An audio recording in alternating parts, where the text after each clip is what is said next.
मैंने आपको बताई थी कि जो मैग्नेट है या मैग्नेटिक फील्ड है वो दो तरीके से आप बना सकते हो। कौन कौन से दो तरीके से? एक तो परमानेंट मैग्नेट से, और मैंने बताया था एक करंट कैरिंग कॉइल से भी बना सकते हो। तो मैंने आपको बताया था जो करंट कैरिंग लूप होती है ऐसे करके लूप होती है, और इसमें जो करंट फ्लो होती है वो ऐसे होती है आई, है ना भाई।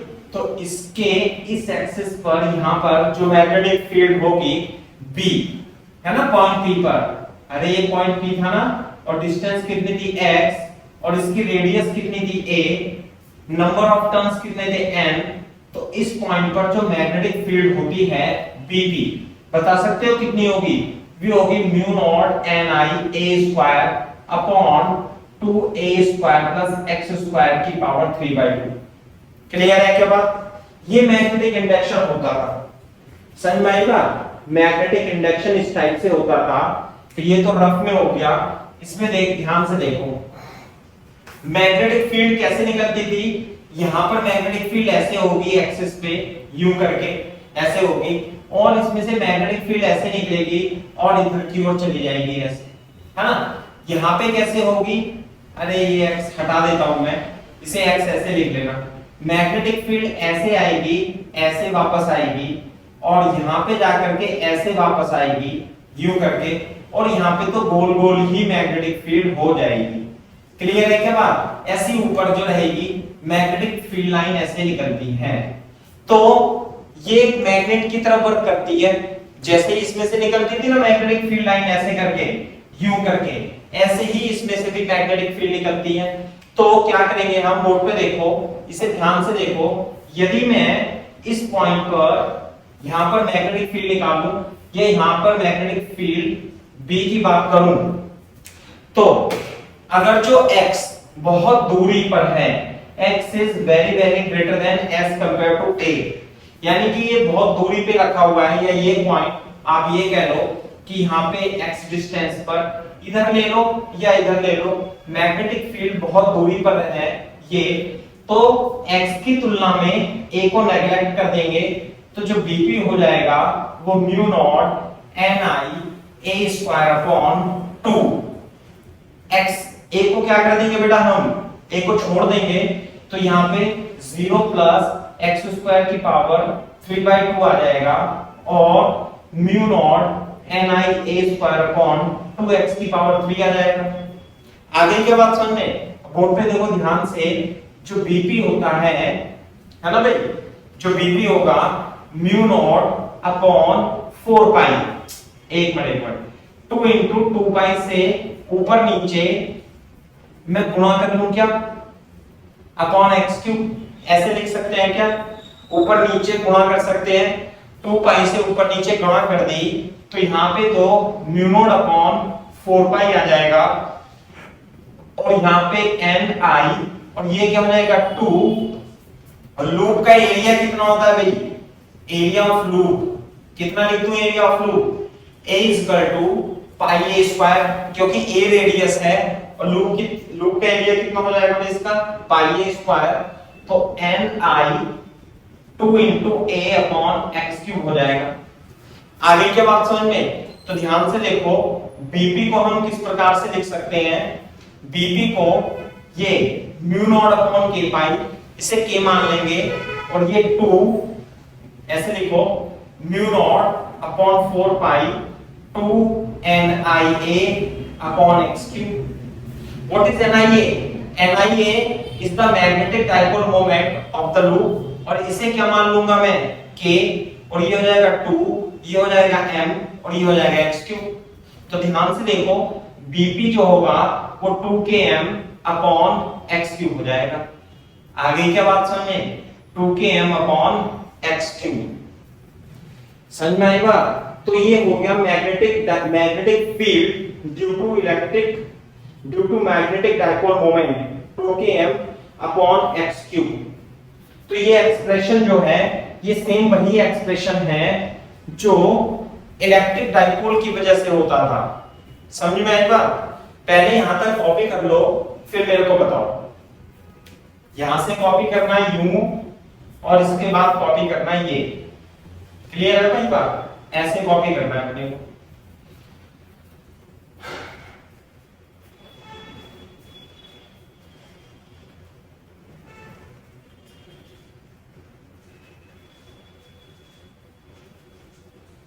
मैग्नेटिक डाइपोल मोमेंट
हाँ भाई,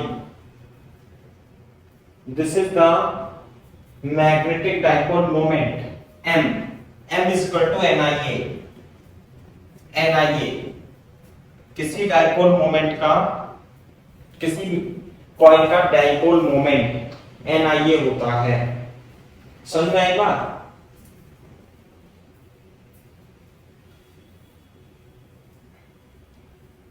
इलेक्ट्रिक डाइपोल जैसे था वैसे ही मैग्नेटिक डाइपोल भी होता है। ध्यान रखना भाई, इधर लिख लेना रफ में, इसे लिख लेना जरूर। पहले भी चल रहा है।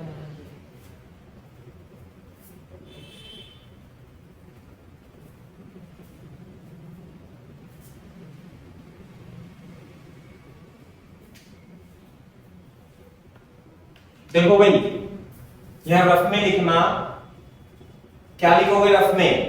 इलेक्ट्रिक डाइपोल पता है ना अपने को क्या होता था? अरे माइनस क्यू प्लस क्यू, इधर होता था इलेक्ट्रिक डाइपोल। और डाइपोल की एक्सियल पोजीशन पर जो इलेक्ट्रिक फील्ड होती थी वो कितनी होती थी भाई? एक्सियल पोजीशन पर इलेक्ट्रिक फील्ड कितनी होती थी? 2kp/r³। और k की वैल्यू यहां पे क्या होती थी? अरे p तो होता था q × 2l, और k कितना होता था यहाँ पे? k होता था 1/4πε0। और एक्सियल पोजीशन पर इसे एक्सियल लिख लो आप, है ना भाई? ये E पैरेलल लिख लो आप। तो एक्सियल पोजीशन पर 2 × 1/4πε0 p/r³ ऐसे लिखते थे। तो सेम तो ये भी है, सेम ये भी है। मैग्नेटिक, ये क्या हो जाएगा? मैग्नेटिक डाइपोल मोमेंट, और ये हो जाएगा डिस्टेंस x3। बस यही है। 2kp/r³ होता था ना जैसे, ऐसे मैग्नेट की वजह से भी होता है 2km/x³।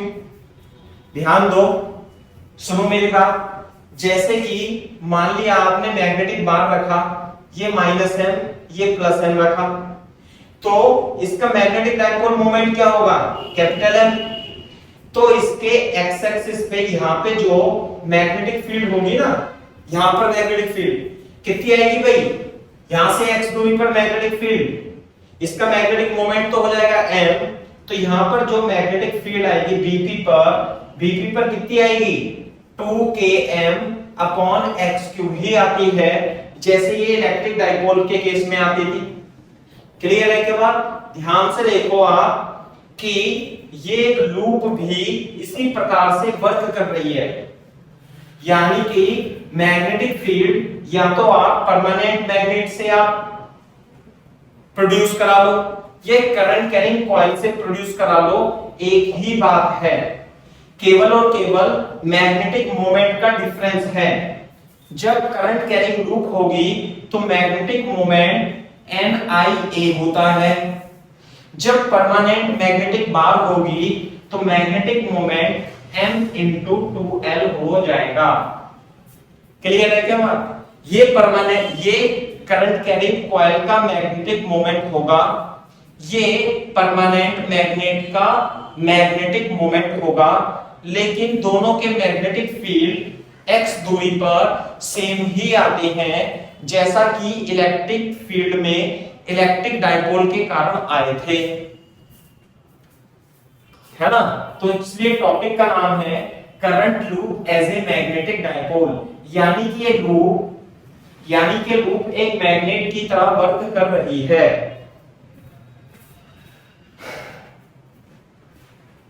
कॉपी करो यहां तक, इसे रफ में लिख लेना भाई।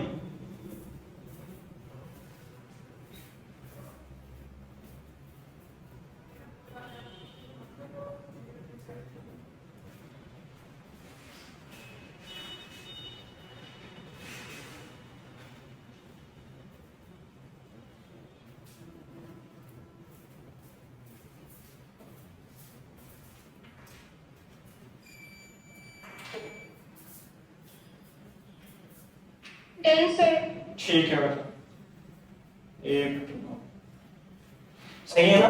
अब मैं देखो इसका चित्र बनाता हूं दोबारा से। करंट कैरिंग कॉइल को हम मैग्नेट की तरह कैसे दिखाएंगे, इस तरीके से। देखो यहां पर मैग्नेटिक फील्ड आ रही है, तो हम इसे एक मैग्नेट से भी रिप्लेस कर सकते हैं ऐसे,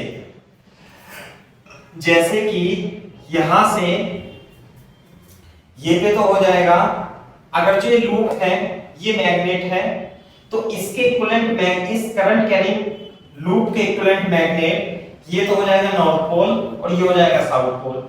समझ में बात? मतलब कि ये करंट कैरिंग कॉइल एक परमानेंट मैग्नेट की तरह वर्क कर रही है। तो इसमें से क्या निकलना, मैग्नेटिक फील्ड इधर और इधर, और ऐसे जाएगा और ऐसे जाएगा, इधर से ऐसे आएगा यूं करके, और इधर से ऐसे आएगा। नहीं आई बात समझ में? और भी आप बना सकते हो ऐसे, समझ में आई बात? तो यदि इसमें I है और इसकी रेडियस A है, करंट I है ना भाई, तो इसका मैग्नेटिक मोमेंट ध्यान से देखो, मैग्नेटिक मोमेंट की डायरेक्शन साउथ पोल से नॉर्थ पोल, यानी कि आप इसे इस करंट कैरिंग लूप को एक मैग्नेटिक मोमेंट से रिप्लेस कर सकते हो ऐसे, ये रहा मैग्नेटिक मोमेंट। और यहां पर जो मैग्नेटिक फील्ड होगा x दूरी पर कितना होगा, 2km अपॉन x क्यूब होगा इधर की ओर, और इधर की ओर यदि आप देखोगे एक्सियल पोजीशन पर ये भी कितना होगा, 2km अपॉन x क्यूब ही होगा x दूरी पर। आगे क्या बात समझ में? ये भी x डिस्टेंस है, ये भी x डिस्टेंस है, ऐसे लिख लो। मैग्नेटिक डाइपोल मोमेंट की डायरेक्शन इस तरीके से होगी, तो ये तो बन जाएगा क्या, अगर जो आप ये देखो इधर से तो बन जाएगा, ये जो कॉइल है बोर्ड पे देखो, ये वाली जो कॉइल है ये इस तरीके से है, इट इज लाइक दिस। तो इधर तो बनता है ये साउथ पोल, जब इधर से देखोगे तो साउथ पोल बन जाएगा, है ना, और उधर से देखोगे तो नॉर्थ पोल बन जाएगा। चलो इसे हम बाद में डिस्कस करेंगे।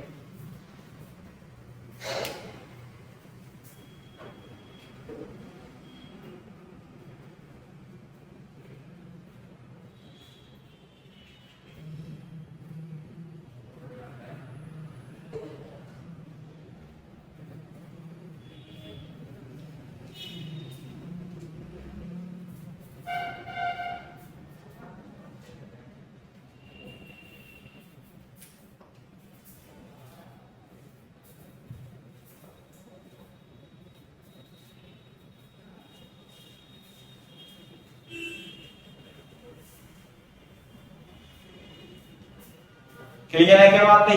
बोर्ड पे देखो जरा, जैसे मैंने आपको बताया था इसे भी लिख लेना। मान लेते हैं मैग्नेटिक डाइपोल मोमेंट ये है, तो एक्सियल पोजीशन पर कितना होगा भाई, यहाँ पे 2km अपॉन r क्यूब हो जाता है, या x क्यूब लिख लो, और इक्वेटोरियल पॉइंट पर यहां पर मैग्नेटिक फील्ड कितना होगा भाई, ये डिस्टेंस xr मान लेता हूं, ये डिस्टेंस कितनी है r है, तो ये हो जाएगा 2k, सॉरी ये हो जाएगा km अपॉन r क्यूब, इधर की ओर हो जाएगा। This is the dipole moment. नहीं आई बात समझ में? और ये डाइपोल मोमेंट किसकी वजह से हो सकता है, करंट कैरिंग कॉइल की वजह से भी हो सकता है, और एक ये परमानेंट मैग्नेट की वजह से भी हो सकता है। तो जैसे मैग्नेट ऐसे है ना, तो इसमें ऐसे रहेगी ना, तो करंट इसमें ऐसे फ्लो हो रहा होगा, मतलब कहने का ये है इस तरीके से फ्लो हो रहा होगा करंट, और यहां पे बनेगा नॉर्थ पोल और यहां पे बनेगा इसका साउथ पोल, सही है ना। तो आप इसे एक परमानेंट मैग्नेट से भी रिप्लेस कर सकते, सॉरी इसे डंडे से, मैग्नेटिक डाइपोल मोमेंट से भी रिप्लेस कर सकते हो इस करंट कैरिंग कॉइल को। आगे क्या बात समझ में, ध्यान से देखो, यानी कि इसके यहां पर तो मैग्नेटिक फील्ड कितना होगा, अरे इतना ही होगा 2km/r3, और ऊपर की ओर एक्सियल पोजीशन पर यहां पे देखें तो मैग्नेटिक फील्ड कितना होगा km/r3। चाहिए मैग्नेटिक मोमेंट परमानेंट मैग्नेट की वजह से हो या करंट कैरिंग कॉइल की वजह से हो, मैग्नेटिक फील्ड तो ऐसे ही होती है, समझ में आई बात। दूसरा, यदि आपको यहां पर मैग्नेटिक फील्ड निकालना है इस एंगल थीटा पर, तो कैसे निकालोगे भाई मैग्नेटिक फील्ड, सिंपल निकाल लेंगे। देखो ध्यान से, ये जो m वेक्टर है, m वेक्टर को आपको मैग्नेटिक फील्ड यहां निकालनी है, तो हम क्या करेंगे, इसे रिजॉल्व कर लेंगे इस डायरेक्शन में, तो कितना आएगा ये m cos थीटा आएगा, और इसके परपेंडिकुलर डायरेक्शन में कितना आएगा m sin थीटा आएगा। तो इस पॉइंट P पर आपको मैग्नेटिक फील्ड निकालनी है जो कि यहां से r दूरी पर है। तो इस हॉरिजॉन्टल कंपोनेंट की वजह से इधर जो मैग्नेटिक फील्ड आएगी वो B पैरेलल लिख लेता हूं, और इसकी वजह से जो मैग्नेटिक फील्ड आएगी, जैसे ये था ना, ये एक्सियल पोजीशन पर है ऐसे, तो इसके अपोजिट होती है मैग्नेटिक फील्ड, और जबकि एक्सियल पोजीशन, ये तो इक्वेटोरियल पोजीशन है, इसमें तो अपोजिट होती है, और एक्सियल पोजीशन पर सेम होती है। तो m cos थीटा की इधर होगी और m sin थीटा के जस्ट अपोजिट होगी, और इसे मैं B परपेंडिकुलर लिख लेता हूं। तो जो B पैरेलल होगा वो कितना होगा 2km cos theta upon r cube होगा, और जो B परपेंडिकुलर होगा वो km sin थीटा, अरे km sin थीटा है ना यहाँ पे, m cos थीटा की वजह से 2km cos theta upon r cube, और परपेंडिकुलर की वजह से k, ये तो ना km अपॉन r क्यूब, तो km की जगह m sin theta upon r cube, यहां तक कॉपी करो। किसी भी जनरल पॉइंट पर मैग्नेटिक फील्ड यदि आपको निकालनी है तो ऐसे ही निकालनी पड़ेगी।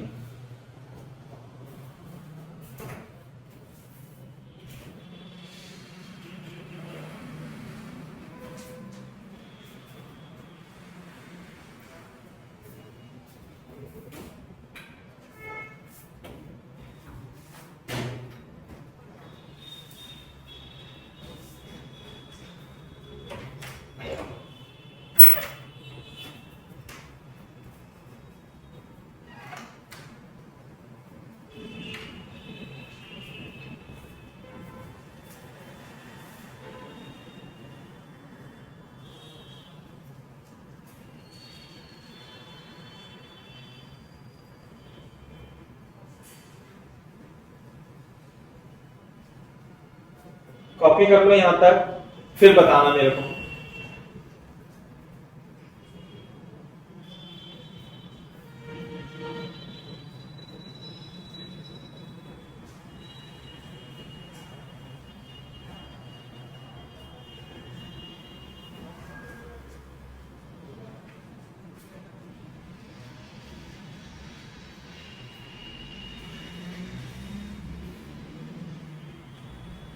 करंट कैरिंग कॉइल एक परमानेंट मैग्नेट की तरह भी वर्क कर सकती है ना, ऐसे। कब करेगी current carrying coil permanent magnet की तरह वर्क, जब उस कॉइल में आप करंट फ्लो करा दोगे तो मैग्नेटिक मोमेंट आ जाता है उसका, और magnetic moment M equal to NIA होता है। कॉपी कर लो यहां तक, फिर मेरे को बताना।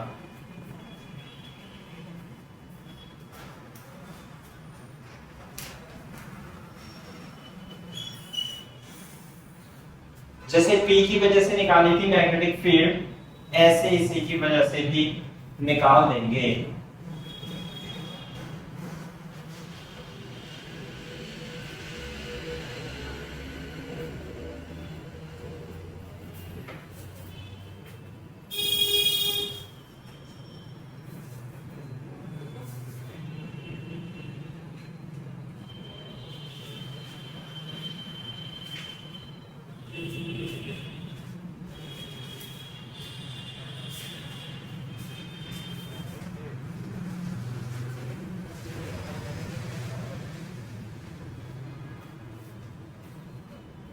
कॉपी कर लो, बोल देना आंसर।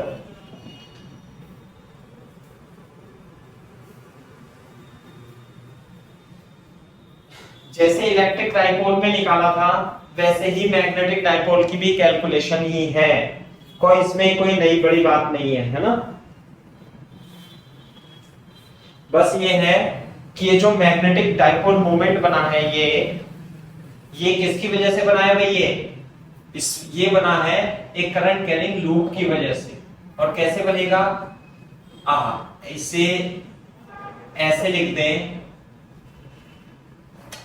इसे ऐसे लिखेंगे यू करके, तो मैग्नेटिक डाइपोल कैसे बन जाएगा? ये नॉर्थ पोल, ये साउथ पोल, ये चुंबक बन जाती है। तो चुंबक को हमने डंडे से रिप्रेजेंट कर दिया यहाँ पे। डंडा कैसे था? ऐसे, सही है ना भाई? और इसे फिर हॉरिजॉन्टल में और परपेंडिकुलर में हमने फाइंड कर दिया। तो यहाँ जो मैग्नेटिक फील्ड आएगी इस पॉइंट P पर BP, तो बेटा BP कितनी आ जाएगी? BP equal to B parallel का स्क्वायर प्लस B परपेंडिकुलर का स्क्वायर। B पैरेलल का मतलब है 2km cos theta upon r cube का whole square, plus B perpendicular का मतलब है km sin theta upon r cube का होल स्क्वायर। फिर से इसे हम थोड़ा सिंप्लीफाई करेंगे तो km अपॉन r क्यूब तो भाग आ जाएगा, यहाँ पे 4 cos square theta plus sin square theta आ जाएगा।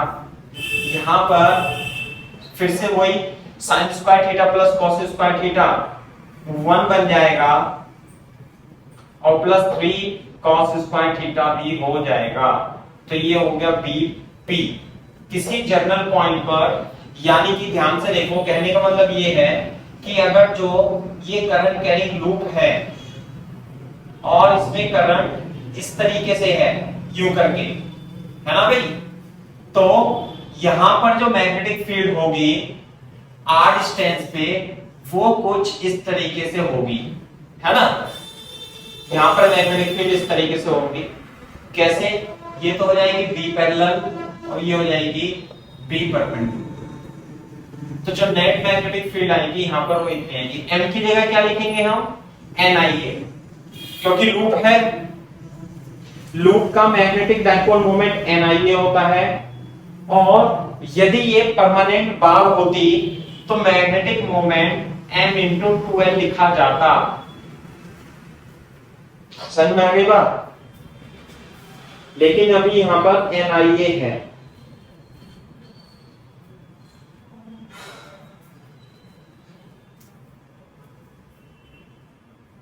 Km अपॉन R क्यूब, ये हो गया, ये हो गया। इसके नीचे ये चित्र बना लेना, और M तो ये है ना, ये एंगल थीटा है और ये करंट I इसमें फ्लो हो रही है।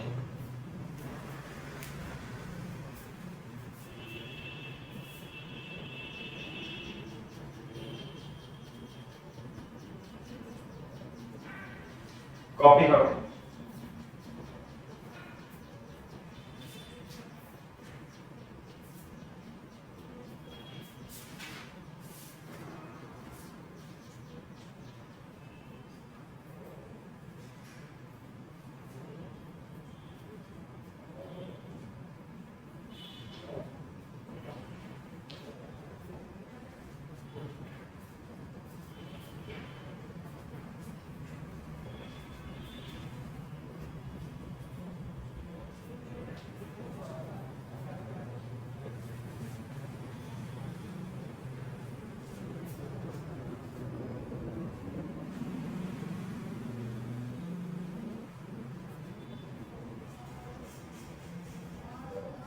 कॉपी करो और बोल देना डन सर। फिर मैं इसके कुछ क्वेश्चन कराता हूं तो आपको थोड़ा बहुत समझ में आएगा फिर।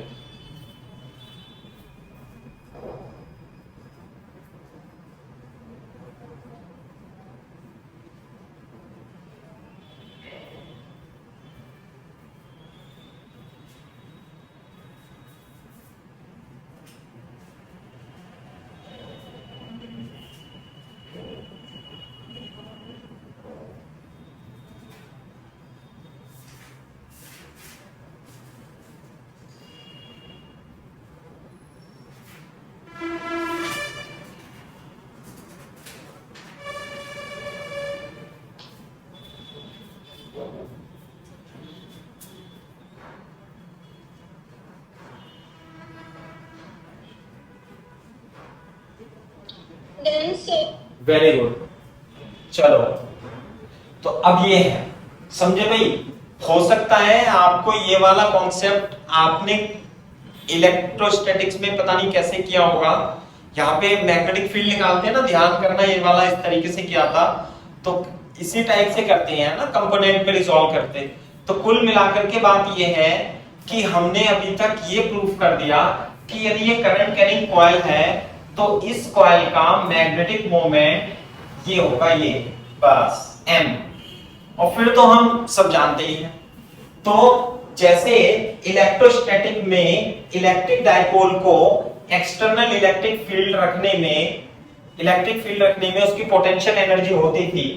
आप इसे रफ में लिख लो चाहे फेयर में लिख लो कि अगर जो आपने किसी इलेक्ट्रिक फील्ड में, एक्सटर्नल इलेक्ट्रिक फील्ड में, ये है ना, और इलेक्ट्रिक डाइपोल को रख दिया किसी एंगल थीटा पे, तो इस पे टॉर्क नहीं लगता था।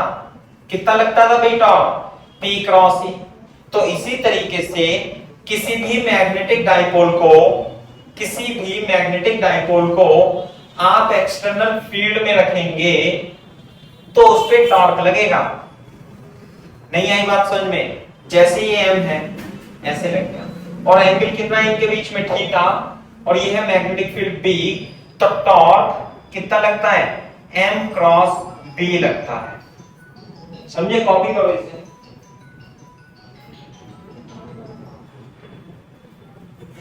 दूसरी बात, यहां पर जो इसकी पोटेंशियल एनर्जी होती थी भाई, पोटेंशियल एनर्जी कितनी होती थी? माइनस P डॉट E होती थी, है ना? माइनस P डॉट E होती थी ना potential energy of electric dipole in a uniform electric field, minus PE cos theta होती थी। इसी तरीके से मैग्नेटिक फील्ड में यदि मैग्नेटिक मोमेंट एंगल थीटा बना करके रखा है तो इसकी potential energy minus m dot B होगी। यानी कि potential energy of electric dipole, magnetic dipole mb cos theta होगी।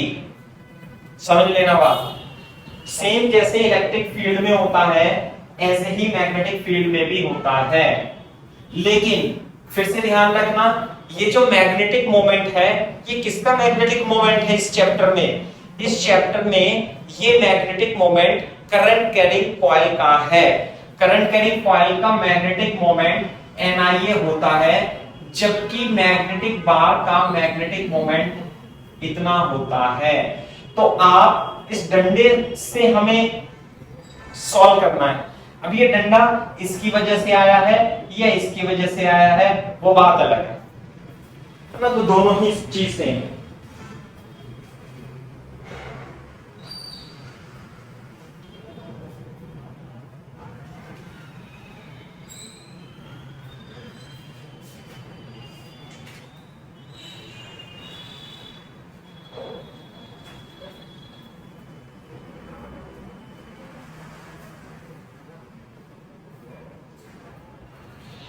हाँ भाई, जैसे अब हम टॉर्क की बात करते हैं, टॉर्क की। फॉर एग्जाम्पल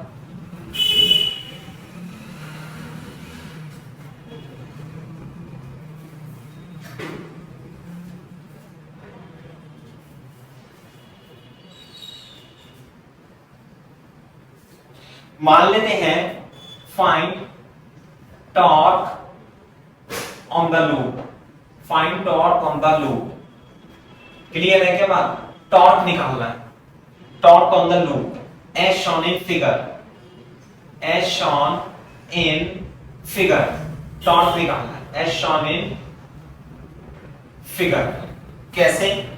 मान लिया हमारे पास ये एक्स एक्सिस है, ये वाई एक्सिस है ना भाई, और मैग्नेटिक फील्ड यहां पर यूनिफॉर्म मैग्नेटिक फील्ड है, और यूनिफॉर्म मैग्नेटिक फील्ड इस तरीके से, और यूनिफॉर्म मैग्नेटिक फील्ड एंगल बना रहा है यहां से 45 डिग्री। तो जो मैग्नेटिक फील्ड है उसका जो मैग्नेटिक फील्ड है वो कितनी है? B।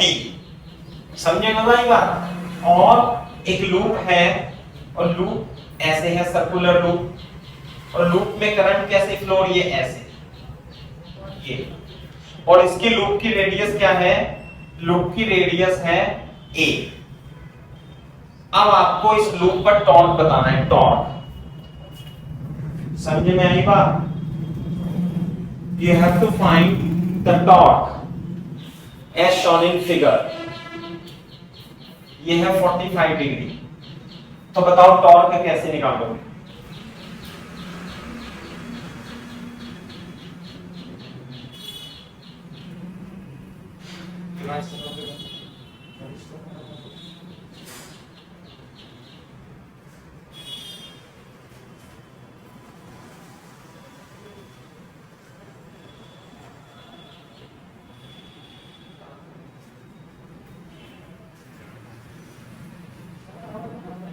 टॉर्क निकालने के लिए m क्रॉस b करेंगे, m क्रॉस b। यहां पे जो m है वो NIA आएगा, है ना भाई, NIA से। सबसे पहले तो आप इसमें मैग्नेटिक फील्ड को x एक्सिस और y एक्सिस वेक्टर फॉर्म में लिखो।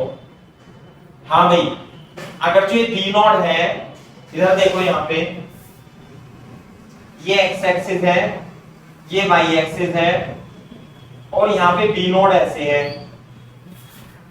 है ना, मैग्नीट्यूड है B नोट, ये है 45 डिग्री। तो इधर कंपोनेंट कितना आएगा? B नोट cos 45 और B नोट sin 45। तो सबसे पहला हमारा काम है कि हम इस मैग्नेटिक फील्ड को वेक्टर फॉर्म में लिखें। तो वेक्टर फॉर्म में लिखने के लिए जो वेक्टर B आएगा वो आएगा B naught cos 45 I cap plus B naught sin 45 J cap, यानी कि B naught by root 2 I cap plus B naught by root 2 J cap. तो ये आ जाएगा magnetic field in the direction of, in the form of vectors.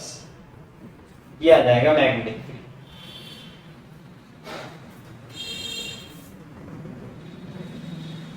B naught upon root.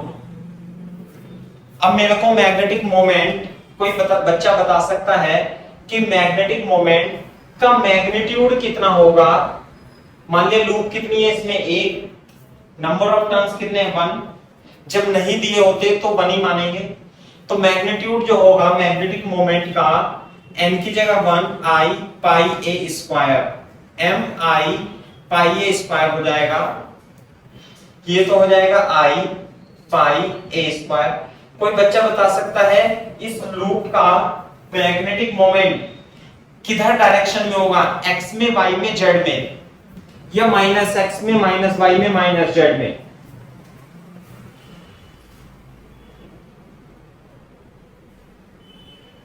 Magnetic moment कल निकलवाया था loop का, मैंने area तो बता दिया, वो सॉरी मैग्नीट्यूड तो बता दिया। आप इसके डायरेक्शन बताओ बच्चों मेरे को, किस लूप का मैग्नेटिक डाइपोल मोमेंट किधर की ओर होगा? Minus Z. बिल्कुल सही बात है। ये x है, ये y है, ये z है ना। करंट इसमें ऐसे जा रही है, ऐसे। तो इसकी जो मैग्नेट बनेगी, इसकी जो इक्विवेलेंट मैग्नेट बनेगी, कैसे? वो अंदर की ओर है। यानी कि यूं जाएगी और वापस घूम के आएगी। तो जो मैग्नेटिक डायपोल मोमेंट है m वो अंदर की ओर है, ये xy z ऊपर की ओर, मैग्नेटिक मोमेंट अंदर की ओर, तो यहाँ पे जो आएगा वो k कैप आएगा, वो भी माइनस के साथ। समझ में आ गई बात?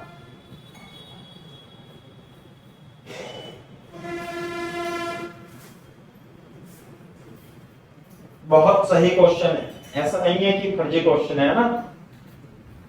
मैग्नेटिक मोमेंट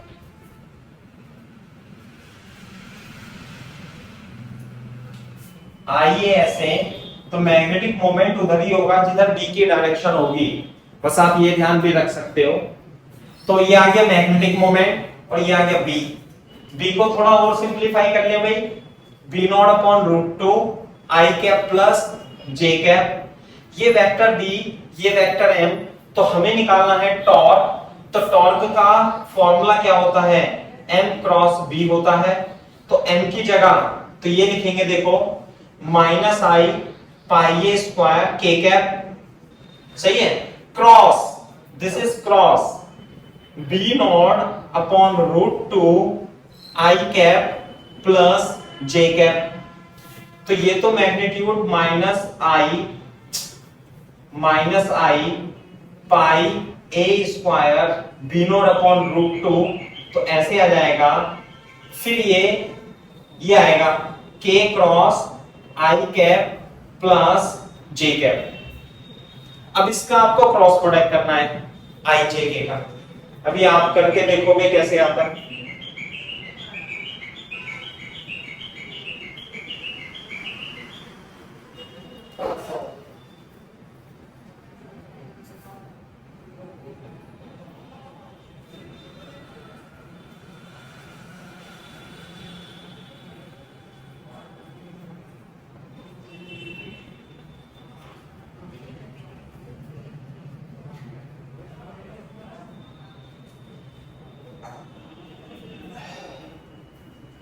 हाँ भाई, अरे ये तो मैं जानता हूं ना कैसे करते थे, आई जे के ऐसे करते थे ना। तो के क्रॉस आई मैं इधर लिखता हूं, आप भी लिखना। हाँ भाई, torque is equal to minus I pi square B not upon root to.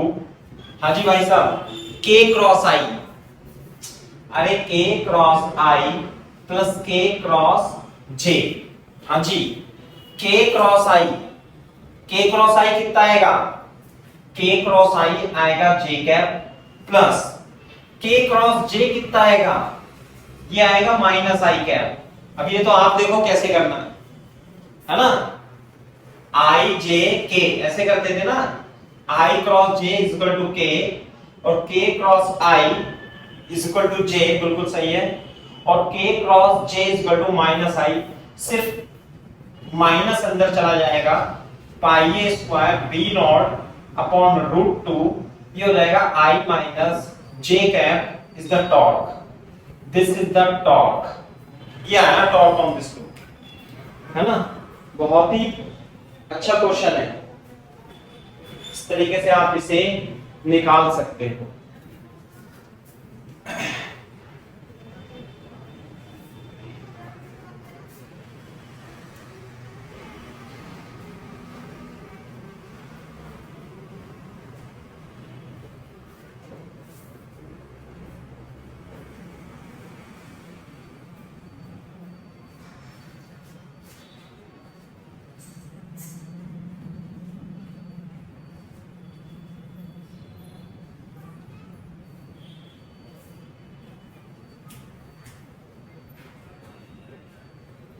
सही है भाई बात, ये है। मैं आपको एक क्वेश्चन और कराता हूं ऐसी,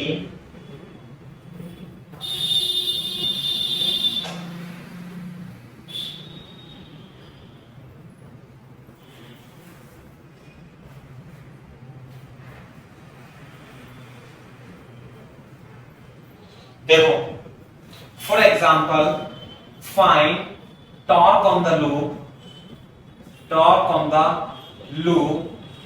as shown in figure, as shown in figure. पहले कॉपी कर लो, मैं फिगर भी बनाता हूं अच्छी सी। फिगर कैसी है? फिगर इस तरीके से है, this is X axis, Y axis and Z axis, है ना।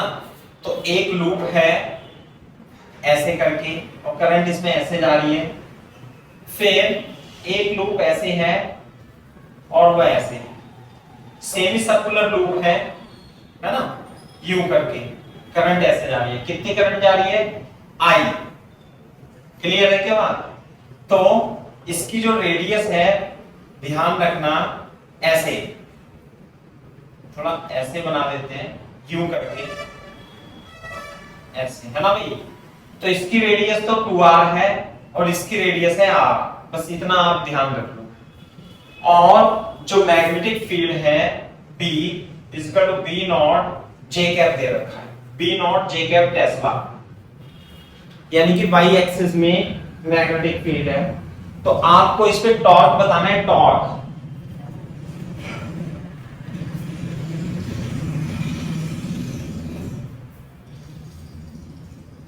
तो टॉर्क तो निकलेगा m क्रॉस b से, बिल्कुल सही बात है। तो b तो दे ही रखा है, इसका m और निकालना है। हाँ भाई, मैग्नेटिक मोमेंट निकालना है, वो निकलता है NIA से।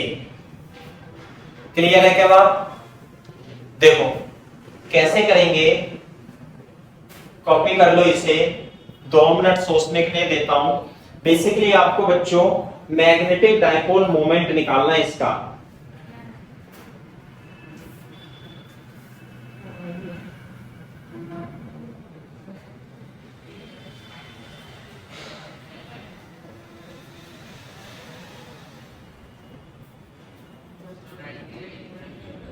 ऐसे है, ये ऐसे है ना भाई, यहां पे ओरिजिन।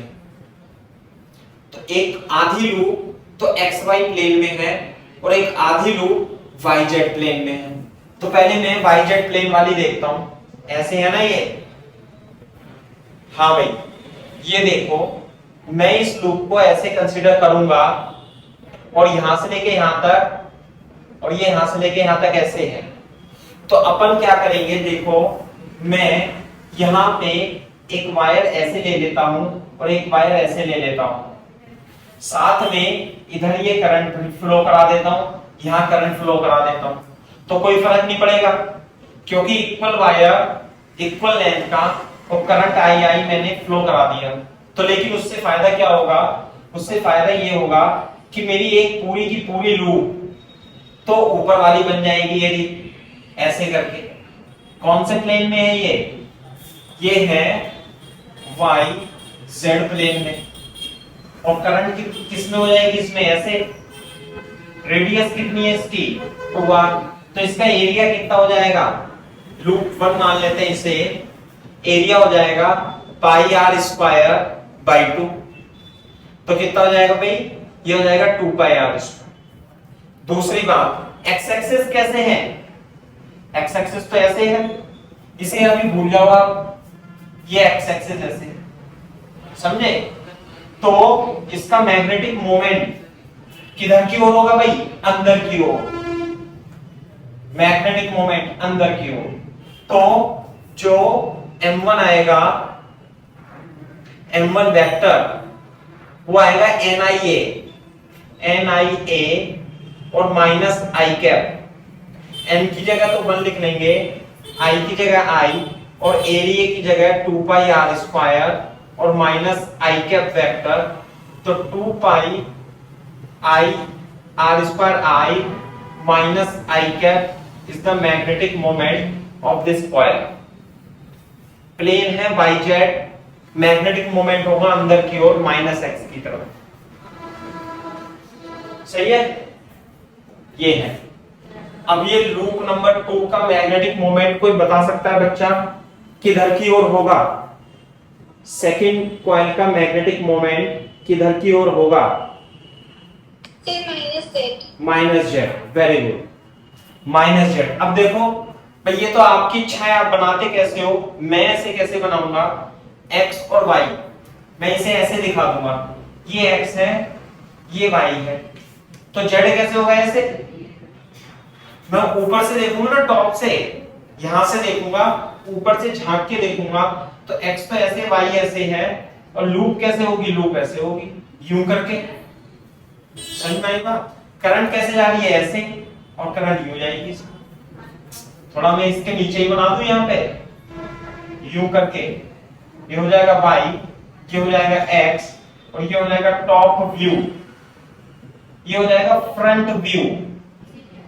जब हम इसे सामने से देख रहे हैं तो ये हमें ऐसे दिखाई देगा, और जब हम टॉप से देखेंगे, ऊपर से देखेंगे, तो लूप नंबर 2 हमें कुछ इस तरीके से दिखाई देगी, ऐसे करके, और करंट कैसे जाएगी, ऐसे, और इसका मैग्नेटिक मोमेंट कितना होगा भाई, अंदर की ओर, ये है x y, और ये होगा z, और मैग्नेटिक मोमेंट माइनस z है ना भाई। तो m2 जो होगा वो होगा NiA2 into minus k cap, तो n तो 1, i तो i, और एरिया, रेडियस कितनी है इसकी r, पाई r square minus k cap, ये इसका मैग्नेटिक डायपोल मोमेंट हो जाएगा। समझे? ये तो मैग्नेटिक मोमेंट जो है, वेरी गुड, बच्चे जवाब भी देते रहते हैं मेरे को मैसेज करके, है ना, सभी बच्चों को बोलना चाहिए।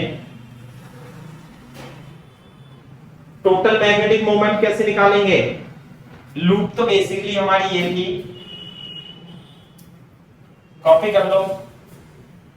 टोटल मैग्नेटिक मोमेंट कितना होगा, m1 vector plus m2 vector, ऐसे आएगा।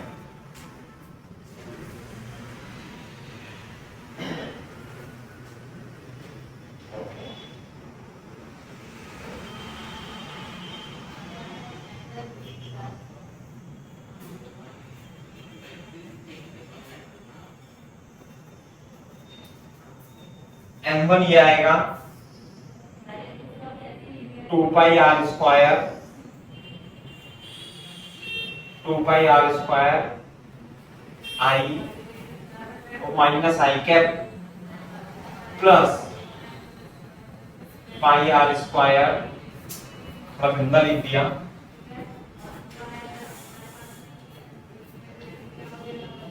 v नॉट j, है ना भाई,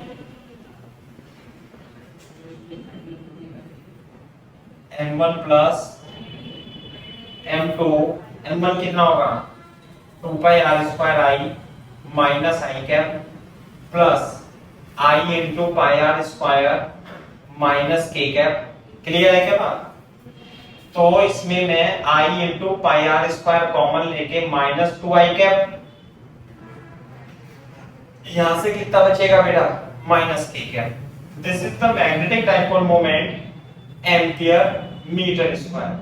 क्वेश्चन केवल और केवल ये भी पूछ सकता है आपसे कि इस लूप का मैग्नेटिक डाइपोल मोमेंट बताओ, तो इतना आ जाएगा, लेकिन वो b नॉट और दे देगा और कहेगा टॉर्क बताओ।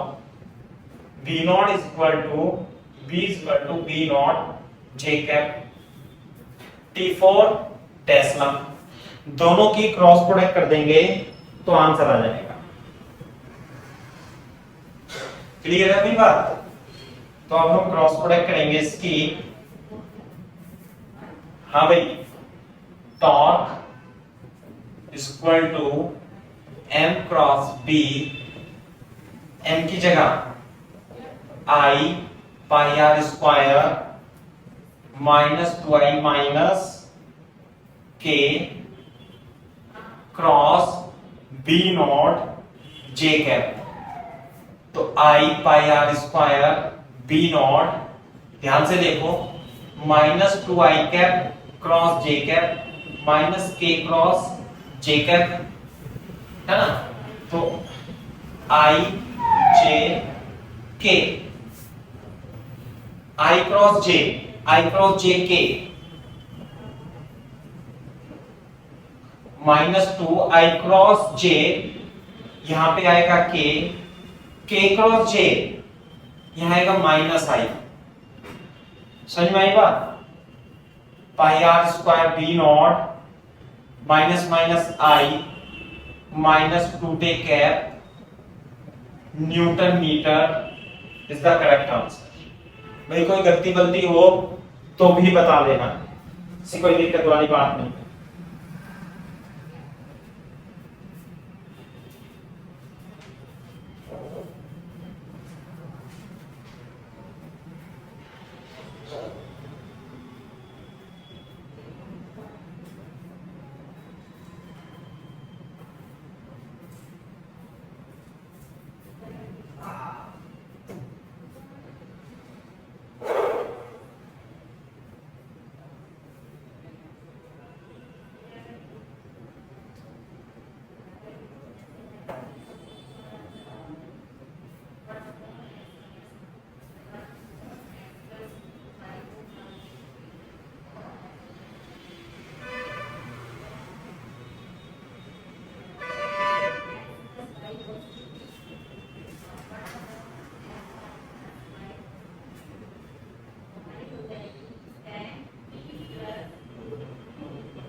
कॉपी कर लो और बोल देना आंसर।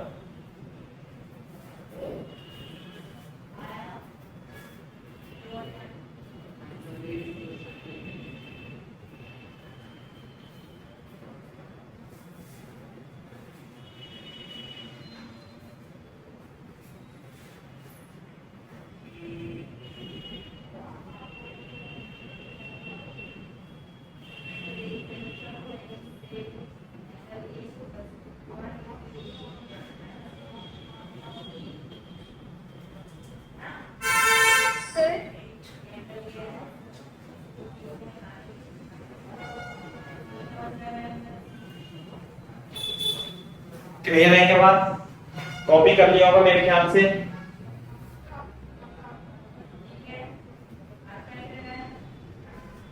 Excuse me sir. हाँ जी बताओ बेटा। सर m2 की वैल्यू में हाफ नहीं आएगा साथ में? किसमें किसमें? सर m2 की वैल्यू में। m2 की वैल्यू में, हाँ ये बिल्कुल सही बात है। मैं कह रहा हूं ना कभी कभी हमें ही बता दिया करो गलती कि इसमें जो एरिया है ऐसे उतारते रहते हैं। अब ये तो यहाँ तो सही कर दिया था, यहाँ पे पाई आर स्क्वायर बाई 2 आएगा ना आधा एरिया, यहाँ पे क्या आएगा इसका एरिया आधा आएगा, तो यहाँ पर भी आधा आ जाएगा, तो यहाँ पर भी आधा आ जाएगा, सही है ना, के में आधा आ जाएगा, तो यहाँ पे हाफ आएगा और यहाँ पे भी हाफ आएगा, यहाँ पे हाफ आएगा और यहाँ पे हाफ आएगा। कर लो भी करेक्ट। अरे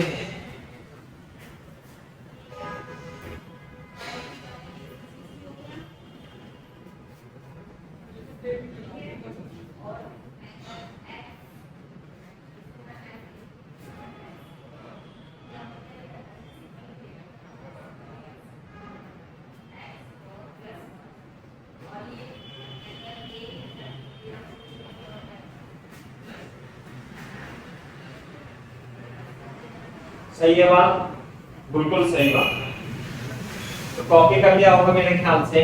आप देखो तो इस तरीके से तो आप करंट कैरिंग लूप का मैग्नेटिक मोमेंट पूछेगा तो निकाल दोगे, यदि टॉर्क देगा टॉर्क पूछोगे तो भी निकाल दोगे, है ना भैया। आपको डायरेक्शन वायरेक्शन पता होनी चाहिए, m क्रॉस b, बिल्कुल सही बात है। सही कर लेना बेटा आंसर, है ना, बस लिखते जाते हो। ये है। अब हम बात करते हैं एक तो क्वेश्चन पोटेंशियल एनर्जी पे भी कर लेते हैं, है ना भाई। पोटेंशियल एनर्जी जो होती है मैग्नेटिक डायपोल की वो होगी mb cos थीटा, है ना। दूसरी बात ध्यान रखना, जो मैग्नेटिक फील्ड है ये कंजर्वेटिव फील्ड होती है और जो इलेक्ट्रोस्टैटिक फील्ड है वो भी कंजर्वेटिव फील्ड थी। तो उसके लिए मैंने आपको एक इक्वेशन लिखाई थी, मैंने आप लोगों को इलेक्ट्रोस्टैटिक्स तो नहीं पढ़ाई थी, उसके लिए मैंने लिखाया था minus work done by field is equal to work done by external agent is equal to change in potential energy is equal to Q into delta V। ये केवल और केवल इसके लिए वैलिड नहीं है, ये सभी स्प्रिंग फोर्स ये कंजर्वेटिव फील्ड के लिए वैलिड है। बस यहाँ पे इलेक्ट्रोस्टैटिक्स में Q इंटू डेल्टा V आ गया था, है ना भाई। External work is equal to delta U is equal to minus work done by field. कौन सी field? Conservative field. Conservative field कौन कौन सी होगी? इलेक्ट्रोस्टैटिक फील्ड, मैग्नेटिक फील्ड या स्प्रिंग फोर्स भी इस इक्वेशन से सही बैठता है। माइनस माइनस की गलती कोई नहीं होती, सही है ना भाई। Delta work is equal to delta U, लेकिन इलेक्ट्रोस्टैटिक्स में delta U is equal to Q into delta V भी आ जाता था, सही है। तो उसी के बेस पे क्वेश्चन है, लेकिन ये मैग्नेटोस्टैटिक्स पे है। क्वेश्चन लिख लो,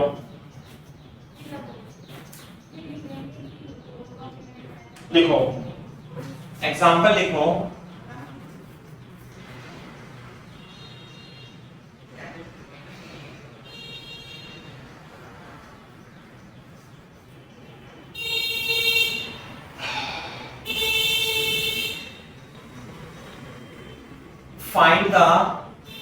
find the work done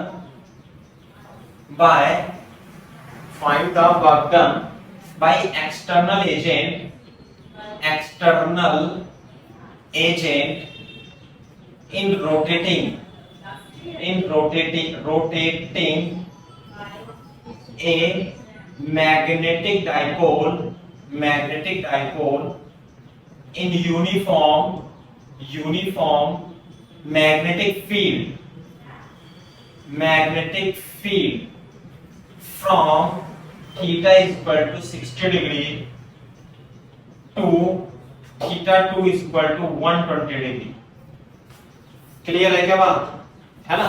पहला और दूसरा, find potential energy of dipole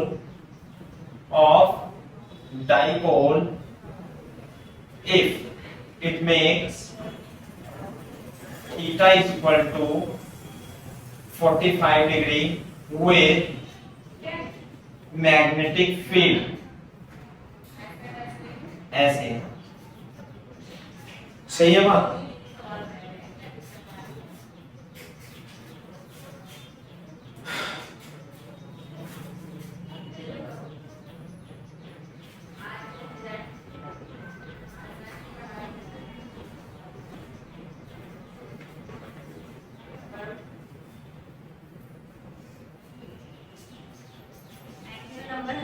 एक मिनट, मैग्नेटिक मोमेंट ये दिया हुआ है और B क्या है? Magnetic induction.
हाँ भाई, बोर्ड पे देखो कैसे मैंने आपको बताया ना कि पोटेंशियल एनर्जी आपको यहाँ पे देखो एक्सटर्नल, जैसे डाइपोल मोमेंट होगा।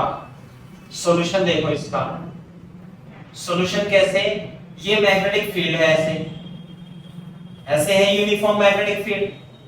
आपको 60 डिग्री से 120 घुमाना है, तो 60 डिग्री तो ऐसे होगा पहले 60 डिग्री, और थोड़ी देर में आपको इसे घुमाना है और ऐसे कर देना है 120 डिग्री। तो ये तो थीटा 1 की स्थिति हो गई, ये थीटा 2 की स्थिति हो गई। तो यहाँ पे पोटेंशियल एनर्जी U1 हो जाएगी, ये U2 हो जाएगी। तो यदि आपको एक्सटर्नल वर्क निकालना है तो फॉर्मूला होता है इसका डेल्टा U। मैंने बताया ना minus work done by field. अगर जो फील्ड निकालनी होती तो ये, अब हम इन दोनों को ले लेंगे। तो एक्सटर्नल का work U2 minus U1, potential energy क्या होगी minus mb cos theta 1 minus mb cos theta 2। Clear है क्या बात? तो U2 कितना हो जाएगा minus mb cos theta 2 minus mb cos theta 1। अब वैल्यू रख देंगे बस, और क्या है। mb कॉमन लेके minus cos theta 2 plus cos theta 1 ऐसे हो जाएगा बस। सही है ना बात? थीटा 1 क्या है 60 डिग्री, थीटा 2 कितना है 120 डिग्री। तो mine mb minus cos 120 plus cos 60, इतना आंसर आ जाएगा। मेरे ख्याल से कोई भी कंफ्यूजन नहीं होनी चाहिए, है ना। और यदि आपको इलेक्ट्रोस्टैटिक फील्ड में कंफ्यूजन रही हो तो वो भी क्लियर हो जाएगी। अगर जो वो वर्क डन बाय फील्ड पूछता, यहां पे नहीं लिखता वर्क डन बाय फील्ड, तो फिर माइनस यहां पे कूद के आ जाता और वो U1 माइनस U2 हो जाता। समझे? तो work done by external agent और work done by field electrostatic में या मैग्नेटोस्टैटिक्स में इसी प्रकार से आप निकालोगे। ये मैग्नेटिक मोमेंट है भाई, ये रहा मैग्नेटिक मोमेंट M, ऐसे है।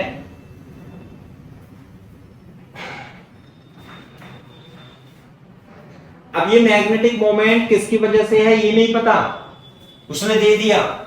ये मैग्नेटिक बार की वजह से भी हो सकता है और करंट कैरिंग कॉइल की वजह से भी हो सकता है, ये अलग बात है।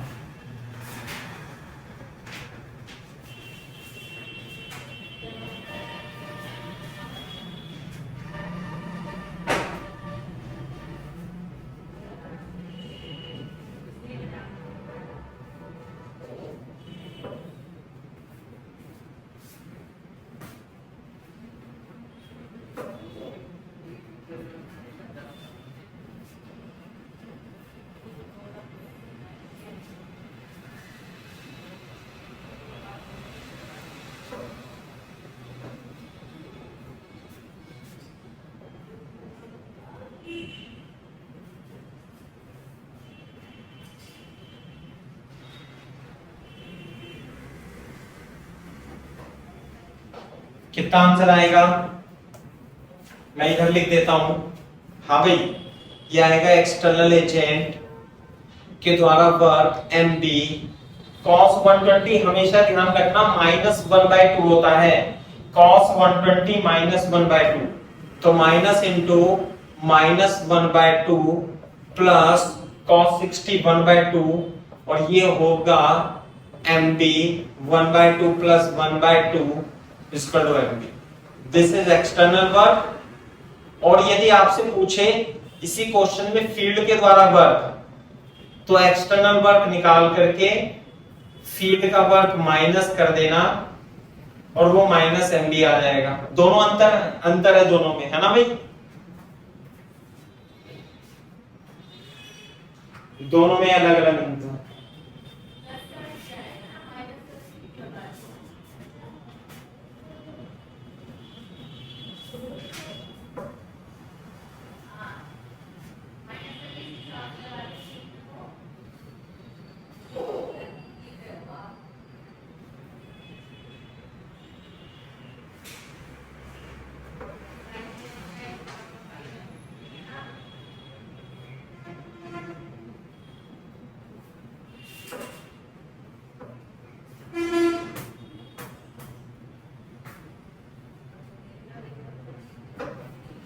और मैग्नेटिक फील्ड की पोटेंशियल एनर्जी कितनी आएगी? अरे पोटेंशियल एनर्जी आएगी बी पार्ट में U is equal to minus mb cos 45। यानी cos थीटा, तो माइनस एम बी cos 45, बस इतना हो गया। तो minus M B by root 2, ये आंसर आ जाएगा।